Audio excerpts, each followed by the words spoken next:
तो friends start करते हैं 5.2। तो इससे पहले मैं ये कहता हूँ कि अगर आपने हमारा 5.1 एक्सरसाइज नहीं किया है तो वो पहले कर लें, ताकि आपको यह पता चल जाए कि 5.2 किस तरह से होते हैं। सीक्वेंस वाइज करेंगे तो आप आसानी से कर पाएंगे। ठीक है, तो 5.1 की लिंक मैं आपको यहाँ पर दे दूँगा, आप देख सकते हैं। तो जिस तरह से कि आपने इंट्रोडक्शन वीडियो और 5.1 देखा होगा तो आपको पता ही होगा कि हमने किस तरह से उनको सॉल्व किया था। तो चलिए 5.2 में देखते हैं। हमें टोटल 4 चीज़ों में से 3 चीज़ें दी होंगी और एक फाइंड आउट करना है। ठीक है, तो देखते हैं। पहले क्वेश्चन में ए दिया है, डी दिया है, एन दिया हुआ है और ए एन फाइंड आउट करना। अब ए एन फाइंड आउट करना है तो सिंपल सी बात है कि n इज इक्वल टू 8 है। इट मीन्स हमें ए 8 फाइंड आउट करना है। ठीक है, तो a n is equal to हो गया a plus n minus 1 into d. ठीक है, तो ए 8 हो जाएगा 7, यानी कि ए जो है उसकी वैल्यू 7 है। 7 प्लस 8 माइनस 1 इंटू डी, तो ये हो जाएगा 7 प्लस 7 मल्टीप्लाई बाई 3। तो 7 3 ज़ा 21 एंड 7 प्लस हो जाएगा तो ए 8 हो जाएगा हमारा 28। या फिर हम इसको ये भी लिख सकते हैं कि ए एन की वैल्यू 28 है। नेक्स्ट क्वेश्चन देख लेते हैं। इसी के अंदर 5 क्वेश्चन है, 5 में से ये है दूसरा क्वेश्चन। ठीक है, दूसरे क्वेश्चन में ए दिया है -18, डी फाइंड आउट करना है, एन 10 दिया है और ए एन 0 दिया है। ठीक है, तो सॉल्यूशन करेंगे, फॉर्मूला लगाएंगे ए एन का। ठीक है, और ए एन की जगह 0 लिखेंगे, ए की जगह -8 रखेंगे, एन की जगह 10 रखेंगे। ठीक है, और डी हमारे पास नहीं है तो सॉल्यूशन करेंगे। तो इस प्रकार से ये -18 जो है इधर चला जाएगा तो ये +18 हो जाएगा और हमारे पास बचेगा 9d। 9d is equal to 18। ठीक है, तो अब 9 जो है वो नीचे चला जाएगा और d इज इक्वल टू हो जाएगा 2। अब देखते हैं नेक्स्ट क्वेश्चन। ए हमें कुछ नहीं दिया है, डी जो है वो -3 है, एन जो है वो 18 है और ए एन जो है वो -5 है। तो वापस हम वही फॉर्मूला लगाएंगे ए एन का। A n is equal to a plus n minus 1 into d. A n की वैल्यू -5 दी गई है, ए की वैल्यू फाइंड आउट करनी है और डी की वैल्यू -3 दी गई है और n इज इक्वल टू 18 है। ठीक है, तो n इज इक्वल टू 18 है, यानी कि n की जगह हम 18 रख देंगे तो n minus 1 is equal to हो जाएगा 17। ठीक है, n की जगह 18 रखेंगे तो 18 माइनस 1 हो जाएगा 17। ठीक है, अब इसको कैलकुलेशन करेंगे 51 हो जाएगा माइनस में और ये इधर जाके प्लस हो जाएगा। तो 51 में से हम 5 माइनस कर देंगे तो हमारे पास a इज इक्वल टू 46 बचेगा। अब देखते हैं फोर्थ क्वेश्चन। ए की वैल्यू दी गई है -18.9, डी की वैल्यू दी गई है 2.5, एन की वैल्यू हमें फाइंड आउट करनी है। ए एन जो है वो है 3.6। ए एन का फॉर्मूला लगाएंगे, a n is equal to a plus n minus 1 into d. A n की जगह रखेंगे 3.6, ए की जगह रखेंगे -18.9 और प्लस एन माइनस 1। एन की वैल्यू हमें फाइंड आउट करनी है और डी है 2.5। ठीक है, अब क्या करेंगे, 2.5 को अंदर मल्टीप्लाई कर देंगे। ठीक है, तो n को जब 2.5 को हम अंदर मल्टीप्लाई करेंगे तो ये हो जाएगा 2.5n माइनस 2.5। 2.5 जो है 1 के साथ भी मल्टीप्लाई होगा।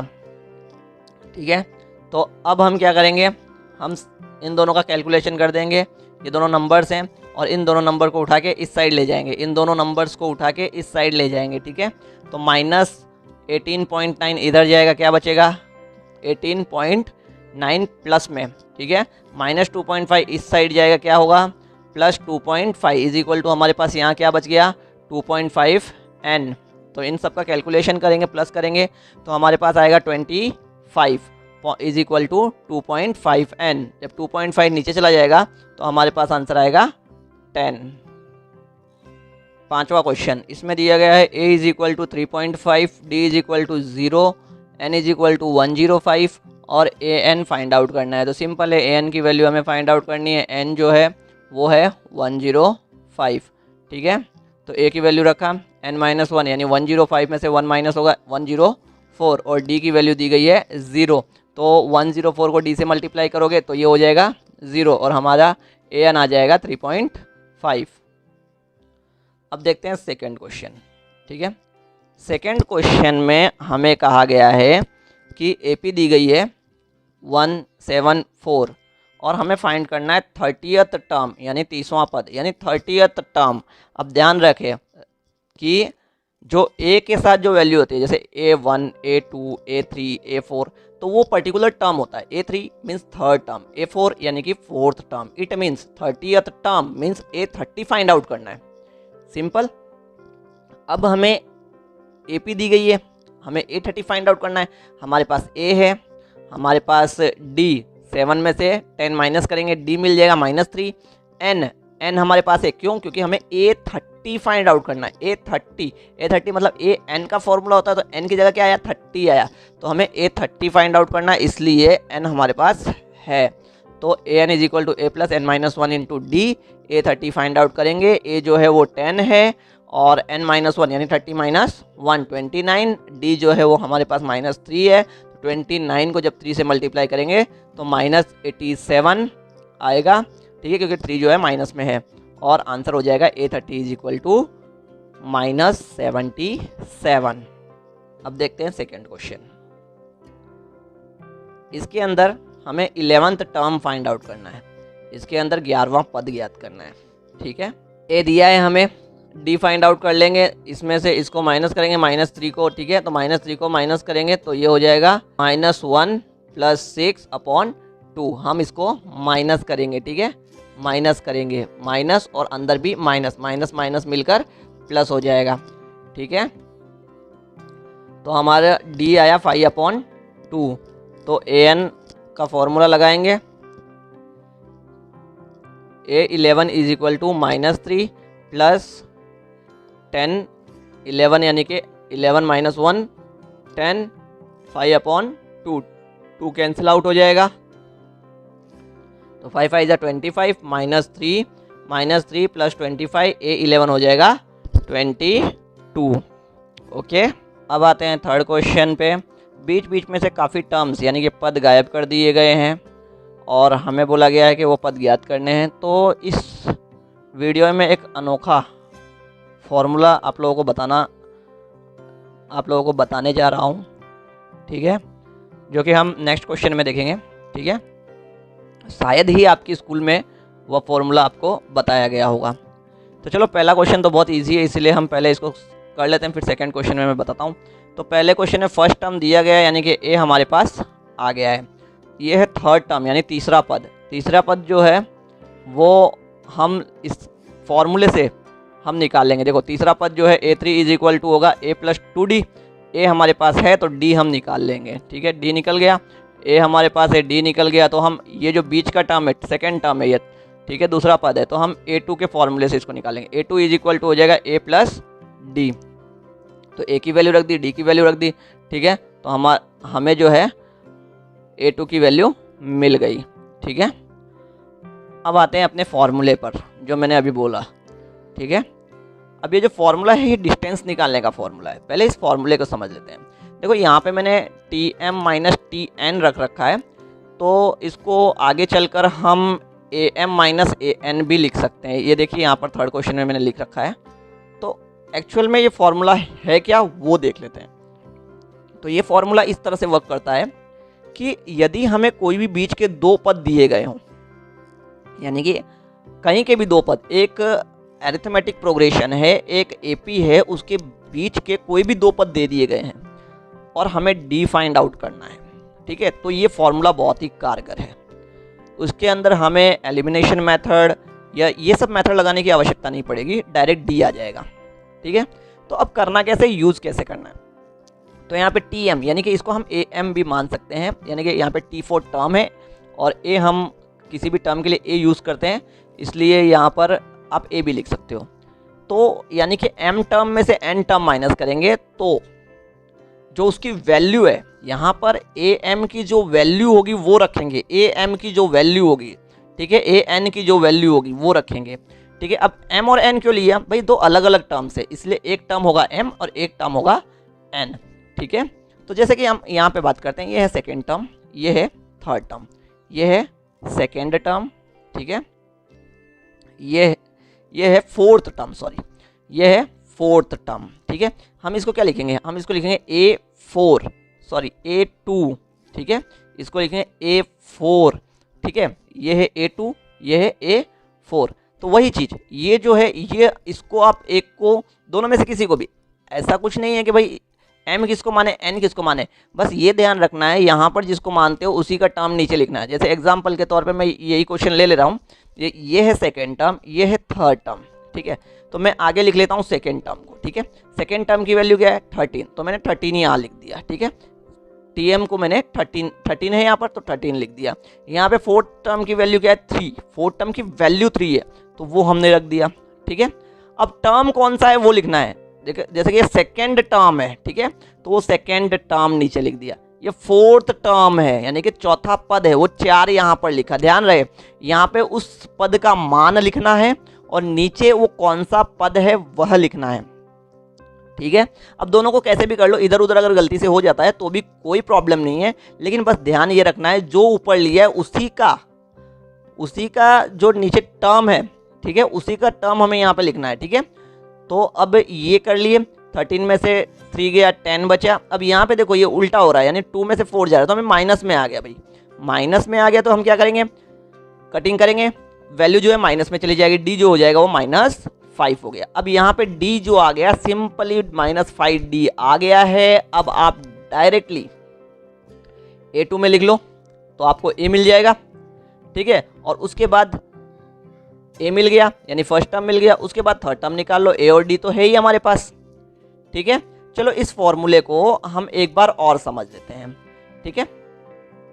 अब यहाँ पर देखो भाई, यहाँ पर वैसे तो फॉर्मूले की ज़रूरत ही नहीं है यहाँ पर, लेकिन फिर भी मैंने लगाया है, ठीक है, क्योंकि A हमें दे ही दिया गया है। D फाइंड आउट करना है तो आप यहाँ से D फाइंड आउट कर सकते हो, ठीक है। चाहो तो यहाँ से D फाइंड आउट कर सकते हो, और अगर चाहो तो फॉर्मूला भी लगा सकते हो। तो देखो यहाँ पे ये फर्स्ट टर्म है, ये फोर्थ टर्म है, यानी कि ये A1 बोल सकते हो इसको, और इसको A4 बोल सकते हो, ठीक है। तो A1 और A4, तो A1 यहाँ पर A1 की वैल्यू क्या है 5 है, A4 की वैल्यू क्या है 9, 1/2 है, ठीक है। माइनस करेंगे, अब ये फर्स्ट टर्म था और ये फोर्थ टर्म है, माइनस करेंगे 3 आ जाएगा, और इसको माइनस करेंगे तो -4 1/2 आएगा। अगर इसको सॉल्व करेंगे तो ये हो जाएगा 9/2, ठीक है। 9/2, ये 2 जो है वो नीचे चला जाएगा, ठीक है। और कटिंग करेंगे तो ये कटिंग होकर ये हो जाएगा 3/2, यानी कि D की वैल्यू जो है वो हमारी आ गई 3/2। अब क्या करोगे, अब A भी है और D भी है, सेकेंड टर्म निकाल दो, थर्ड टर्म निकाल दो, सिंपल, जैसे कि हमने फर्स्ट एक्सरसाइज में किया था। सिंपली वैल्यूज रखनी है और सॉल्यूशन हो जाएगा। तो आइए देख लेते हैं सॉल्यूशन।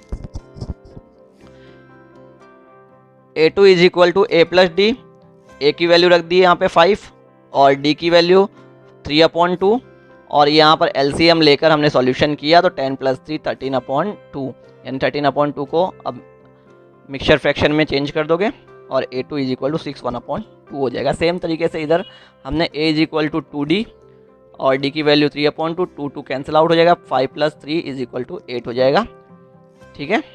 थर्ड का फोर्थ क्वेश्चन, A दिया हुआ है और हमें 6th टर्म दिया हुआ है, कौन सा टर्म 6th टर्म, तो A दिया हुआ है, सिंपली A6 का फॉर्मूला लगाएंगे, A6 = हो जाएगा A + 5D, D हमारे पास नहीं है, ठीक है।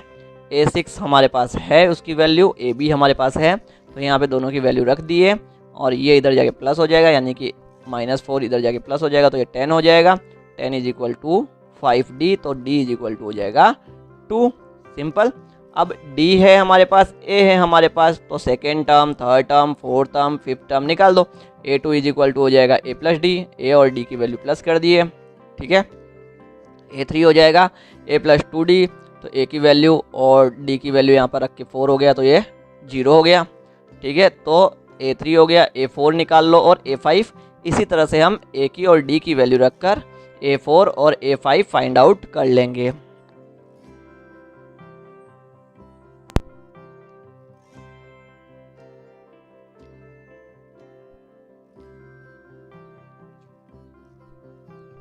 अब हम देखते हैं फिफ्थ क्वेश्चन। तो अब यहाँ पे ना तो A दिया है ना D दिया है।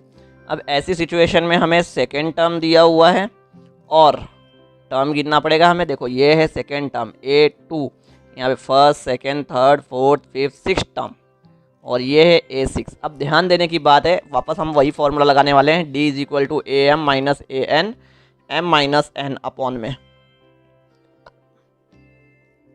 ठीक है, तो अब हम क्या करेंगे, am का वैल्यू रखेंगे। तो पहला हम ले लेते हैं a2 को, तो am की वैल्यू है 38 और an की वैल्यू है -22। ठीक है, अब m क्या है, सेकेंड टर्म है भाई, ये n क्या है, 6 टर्म है।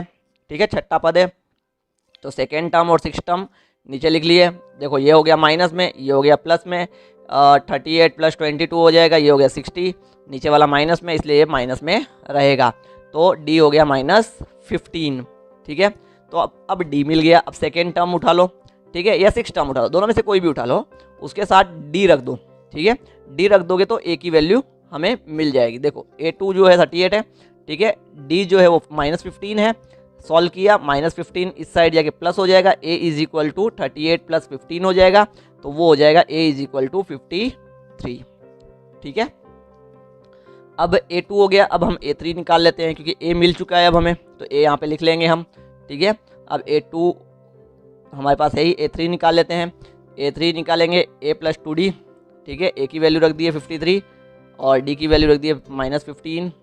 ठीक है, d की वैल्यू रख दी है -15 और सॉल्व कर लेंगे तो आंसर आएगा a3 = 23। और इसी तरह से a4 निकाल लेंगे, a की वैल्यू और d की वैल्यू रख देंगे, सिंपली a4 की वैल्यू आ जाएगी। इसी तरह से a5 निकाल लेंगे, a + 4d = d की वैल्यू रख दिए, a की वैल्यू रख दिए -7। अब हम देख लेते हैं फोर्थ क्वेश्चन, जिसमें AP दी गई है 3, 8, 13, 18 और कहा गया है, अब ध्यान देना, बहुत ही इम्पोर्टेंट, क्योंकि काफ़ी बार मिसअंडरस्टैंडिंग हो जाती है, क्या दिया हुआ है, क्या फाइंड आउट करना है, ये सब प्रॉब्लम्स बहुत क्रिएट होती है। तो अब यहाँ पे ध्यान देने की चीज़ ये है कि यहाँ पे बोल रहा है कि देखो समझो क्वेश्चन को, कि कौन सा पद, यानी कि विच टर्म विल बी 78, यानी कि इस AP को मैं आगे बढ़ाते जाऊँ, तो ऐसे बताओ कि 78 कब आएगा, 78 कब आएगा भाई, 78 कब आएगा, मतलब कि an हो गया 78। ठीक है, 78 कब आएगा, मतलब कि ये वही हो गया ना भाई, ये AP चल रही है और लास्ट में 78 दिया, यानी ये लास्ट टर्म हो गया 78। ठीक है, तो 78 an हो गया। अब a हमें पता है, d हम फाइंड आउट कर ही सकते हैं माइनस करके। ठीक है, अब 78 कब आएगा, तो अब हम an का फॉर्मूला लगा देंगे, an = a + n - 1 × d। अब an की जो वैल्यू है वो है 78, a की वैल्यू है 3, d की वैल्यू है 5 और n हमें फाइंड आउट करना है।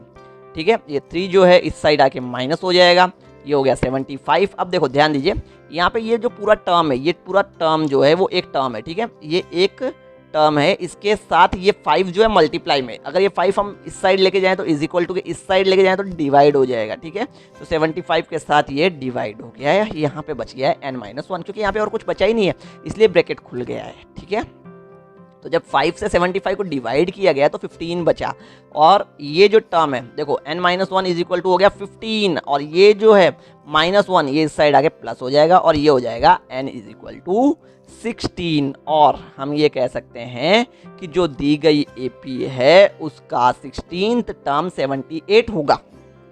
समझ में आया? Hence 16th term of the AP is 78। ठीक है, लास्ट में आंसर लाइन लिखना बहुत जरूरी है। Answer line is compulsory. तो देख लेते हैं फिफ्थ क्वेश्चन। फिफ्थ क्वेश्चन में 2 क्वेश्चन है, तो n फाइंड आउट करना है। साफ साफ बोला गया है कि भाई n फाइंड आउट करना है। ठीक है, इसमें देखो जो लास्ट में है वो an होगा, लास्ट टर्म होगा। ठीक है, और हमें पता ही है ये a होगा, डिफरेंस जो होगा d होगा। तो इसी तरह से हम फाइंड आउट कर लेंगे। an 205 हो गया, a जो है 7 हो गया, d जो है वो 6 हो गया। an की वैल्यू रखेंगे, n की जगह कुछ नहीं रखेंगे, सिंपली सॉल्व आउट करेंगे। ये जो 7 है ये इधर आके माइनस हो जाएगा, तो ये हो जाएगा 198। ठीक है, ये 6 अंदर मल्टीप्लाई कर दिया। चाहो तो इस 6 को आप डायरेक्टली यहाँ ला के डिवाइड भी कर सकते हो 198 के साथ, क्योंकि देखो ये प्लस में था, अब इस साइड गया तो माइनस हो गया। माइनस होने के बाद यहाँ पे क्या बचा, सिर्फ ये 2 टर्म्स बचे, और दोनों के दोनों मल्टीप्लाई में है, और चाहो तो 198 के साथ इसको डिवाइड भी कर सकते हो। ठीक है, पर चाहो तो अंदर मल्टीप्लाई भी कर सकते हो। 2 सिचुएशन बनती है, जो आपको अच्छी लगे। तो मल्टीप्लाई किया हुआ है यहाँ पर हमने, ये इसको इधर ले जाएंगे, प्लस हो जाएगा, तो ये हो गया 204। 6 जो है यहाँ पे 204 से डिवाइड हो जाएगा, और हमारा n आ जाएगा 34। ठीक है, अब देख लेते हैं सेकेंड क्वेश्चन इसी का। सेकेंड क्वेश्चन में 18, 5, 1/2, 13 और इस तरह से -47 तक गया हुआ है। ए जो है वो 18 हो जाएगा, ए एन जो है -47 हो जाएगा, डी जो है वो 15 1/2 में से माइनस करेंगे 18, तो इसको हम सिंपल फ्रैक्शन में कन्वर्ट करेंगे पहले। 15 2 ज़ा 30, 30 30 + 1, ठीक है, ऊपर वाला प्लस हो जाएगा 31/2, ठीक है। 31/2 में से 18 को माइनस करेंगे तो 18 में हम एलसीएम लेंगे, एलसीएम लेकर ये हो जाएगा 36, तो 31 में से 36 माइनस किया -5 और नीचे 2 है तो 2 आ जाएगा, ठीक है। तो ये माइनस करने के बाद हमारे पास डी आया -5/2। अब हम ए एन का फॉर्मूला लगा देंगे, हमारे पास सब कुछ है। ए एन का फॉर्मूला लगाने के बाद ए एन जो है -47, ए जो है वो 18 और डी जो है वो -5/2। अब ये 5/2 जो है अंदर मल्टीप्लाई करेंगे और ये 18 जो है वो इधर आके माइनस होगा तो दोनों माइनस में, इसलिए ये प्लस हो जाएगा, ठीक है। अब ये जो 2 है नीचे, अब ये 2 नीचे कैसे आया, अब ये जो टर्म है ये अंदर मल्टीप्लाई हुआ तो n के साथ भी होगा और 1 के साथ भी होगा, तो ये हो जाएगा 5n और ये ऊपर वाला इसके साथ मल्टीप्लाई होगा तो ये हो जाएगा 5, माइनस में है और ये प्लस में, इसलिए माइनस में हो जाएगा और पहला वाला माइनस में रहेगा। और नीचे वाले के साथ नीचे टर्म कुछ है नहीं, नीचे मान लो कि नीचे क्या है, नीचे 1 है तो ये मल्टीप्लाई होगा तो 2 ही रहेगा, ठीक है। अब ये नीचे इस साइड कोई भी टर्म नहीं है, पूरा का पूरा टर्म है और ये होल डिवाइड है, होल डिवाइड में पूरे के साथ डिवाइड में, तो इस साइड आके मल्टीप्लाई हो जाएगा। अब इन दोनों को माइनस करने पर क्या हुआ, 65 बना, 65 के साथ ये जो 2 है ये मल्टीप्लाई हो गया, ठीक है। अब यहाँ पर 5n + 5 है, ये जो +5 है, ठीक है, ये +5 है, ये इस साइड आ जाएगा अब, ठीक है, इस साइड आ जाएगा तो क्या हो जाएगा -5 हो जाएगा, ये इस साइड आके -5 हो जाएगा, -5 हो जाएगा तो क्या हो जाएगा 135 हो जाएगा। अब देखो -135 और -5n बचेगा तो माइनस माइनस कैंसिल आउट हो जाएगा दोनों साइड, ठीक है। और हमारे पास ये जो 5 है ये 135 से डिवाइड हो जाएगा और हमारा n जो है वो 27 होगा, ठीक है। अब हम देखते हैं सिक्स्थ क्वेश्चन में बोला गया है कि चेक करो कि -150 जो है वो जो दी गई AP है 11 8 5 2 ... इसके अंदर आता है कि नहीं आता, ठीक है। देखो सिंपल सा तरीका है चेक करने का भी और बहुत इजी है, इसको चेक करने का सिंपल सा तरीका है कि भाई ये लास्ट टर्म है, क्या लास्ट टर्म मान लो इसको, ठीक है, क्योंकि भाई ये आता है कि नहीं आता हमें पता करने के लिए ये मान लो कि भाई हाँ ये आता है, मान लिया, चलो आता है, ठीक है। अब ये लास्ट टर्म मान लिया इसको, हमारे पास AP है तो AP से हमारे पास A और D मिल जाएगा, हमें AD आ गया। अभी हम ये मान के चल रहे हैं कि ये आता है, ठीक है, और हमने सॉल्यूशन किया जैसे नॉर्मली सभी सम्स को करते हैं, an = a + n - 1 × d, -150 यहाँ पे ले लिया, a जो है वो 11 है और d जो है वो -3 है। सॉल्यूशन किए, सॉल्यूशन करते करते हम n पर पहुँचे, तो n पर पहुँचने के बाद हमें ये पता चला कि n जो है वो इंटीजर नहीं आ रहा है, यानी कि पूर्णांक संख्या नहीं आ रही है, एक फुल नंबर नहीं आ रहा है, ये पॉइंट्स में जा रहा है, ठीक है। और कभी भी जो AP होती है, ठीक है, इसके टर्म जो हैं वो पॉइंट्स में नहीं होते, या तो फर्स्ट टर्म होगा, सेकंड टर्म होगा, थर्ड टर्म होगा, फोर्थ टर्म होगा। अब हम ये तो नहीं कर सकते इन चारों टर्म्स में कि भाई 2.5 टर्म कौन सा है, ठीक है, 2.3 टर्म कौन सा है, 2.7 टर्म कौन सा है, 3.8 टर्म कौन सा है, ये नहीं होता ना। इसमें यही होता है, या तो फर्स्ट टर्म होगा, सेकंड टर्म होगा, थर्ड टर्म होगा या फोर्थ टर्म होगा, ठीक है। तो यहाँ पर n की वैल्यू क्या आ रही है, हमारी n की वैल्यू आ रही है 164/3 जो कि पॉइंट्स में आएगी, तो लिख लो ना clearly n is not an integer, ये इंटीजर नहीं है, इसलिए -150 इस AP में नहीं आ सकता, ठीक है। तो इस वीडियो में यहीं तक, और बाकी के जो सम्स हैं वो नेक्स्ट वीडियोस में हम करेंगे, ठीक है। और अगर आपको ये वीडियो अच्छा लगा है तो आप अपने फ्रेंड्स में इसे शेयर ज़रूर करें। धन्यवाद।